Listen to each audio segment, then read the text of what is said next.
राम नारायण राम। ध्यान ठेव की तुमच्या आत कोणत्याही प्रकारची विघटन होऊ नये। त्यांच्या नियमांची काळजी घे आणि हे सुद्धा ध्यानात ठेव की त्यात काहीही अव्यवस्था होऊ नये।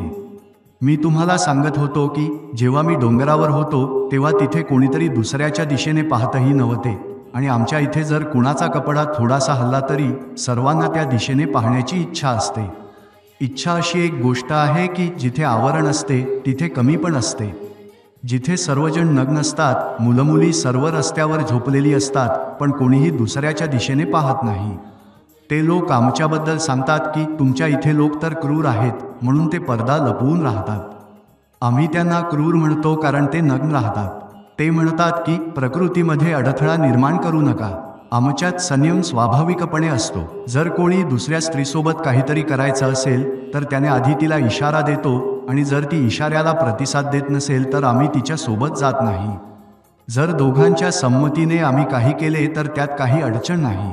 अडचण का नाही? कारण यातही त्या आदिशास्त्राचा आवाज आहे। जर तुम्ही पैशाने एखादी वस्तू विकत घेऊ इच्छिता तर दोघांमध्ये समानता असली की ती वस्तू मिळवता येते।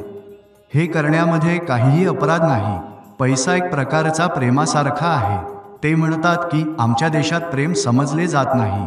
ते विचारतात की प्रेम करण्यामुळे मार खायला लागेल, कारण तुमच्या देशात प्रेम आणि कामोच्छ्वास सर्वच आहे पण ते लपवून असतात। तुम्ही शैतान बनला आहात, फसवणूक करून काम करता, वरून मधू लपेटले आहे पण आतून भयंकर वस्तू आहे। पहा, कोणत्या समाजात अशांतता नाही, कोणत्या घरात वाद नाही, ही कमतरता तरी कायम आहे। काहीही व्यवस्थित नाही झाले, फक्त बाहेरून सुधारणा झाली, आतून महामारी कायम राहिली, त्यामुळे काहीही उपयोग नाही। ते म्हणतात की इशारा दिला तरच तयार व्हा, पण जर विचार केला तर ते अव्यवस्थित आहेत। तर तुमचे समाज शिस्तीमध्ये आहे का?